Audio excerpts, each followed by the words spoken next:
Guys, അപ്പോൾ ഇന്നൊരു പുതിയ മാങ്ങയെ നമുക്ക് പരിചയപ്പെടാം. ഇത് നിങ്ങൾക്ക് എല്ലാവർക്കും അറിയാം, R2E2 ഓസ്ട്രേലിയക്കാരനാണ്. ഇത് ജംബോ റെഡ് എന്നുള്ളൊരു പേരും കൂടിയുണ്ട്. അതെന്തുകൊണ്ടാണെന്നുള്ളത് ഞാൻ പറഞ്ഞു തരത്തില്ല. ഏകദേശം 1-1.5 കിലോ വരെയൊക്കെ സൈസ് കിട്ടാറുണ്ട്. 600-700 ഗ്രാം മുതൽ 800 ഗ്രാമൊക്കെ ഇതിൻ്റെ ആവറേജാണ്. നമ്മുടെ കേരള ക്ലൈമറ്റ് നല്ല രീതിയിൽ കായ പിടിക്കുന്ന ഒരു മാങ്ങയാണ് R2E2. ഇനി എന്താണ് R2E2 എന്ന് വെച്ചിട്ടുണ്ടെങ്കിൽ, ഇത് മിഡ് 80s ഓസ്ട്രേലിയയിലെ ക്യൂൻസ്ലാൻഡിൽ അവർ ഒരു ബ്രീഡിംഗ് പ്രോഗ്രാമിലൂടെ ഡെവലപ്പ് ചെയ്തെടുത്ത ഒരു വെറൈറ്റിയാണ്. ബോവൻസ് റിസർച്ച് സെൻറ്റർ അവരൊരുപാട് സീഡ്ലിങ്ങുകൾ പാകി, അത് ഒരുപാട് ക്ലസ്റ്ററിൽ തിരിച്ച് പാകി, അതിൽ ഏറ്റവും ബെസ്റ്റായിട്ട് അവർക്ക് കിട്ടിയ ഔട്ട്പുട്ട് ഇതാണ് നമ്മൾ ഇന്ന് കണ്ടുകൊണ്ടിരിക്കുന്ന R2E2 കിട്ടിയിട്ടുള്ളത്.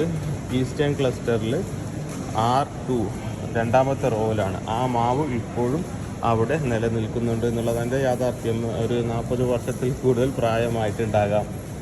അപ്പം ആ ഒരു മുത്തശ്ശി മാവ്, ഒരുപാട് പ്രായം നേരിട്ടില്ലെങ്കിൽ പോലും R2E2 മുത്തശ്ശി മാവ് ഇന്നും നമുക്ക് ഓസ്ട്രേലിയയിൽ ഉണ്ട്. ഓക്കെ, അപ്പോൾ അതാണ് R2E2.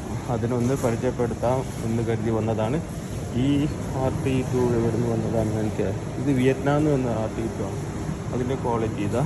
ഇനി നിങ്ങൾക്ക് ഇവിടെ ഇത് R2E2, ഇത് തായ്ലൻഡിൽ നിന്ന് വന്നതാണ്. ഇത് രണ്ട് മാങ്ങകളുടെ ക്വാളിറ്റി ബാഗിങ്ങിൻ്റെയും കൂടി വ്യത്യാസമാകാം ഇത്.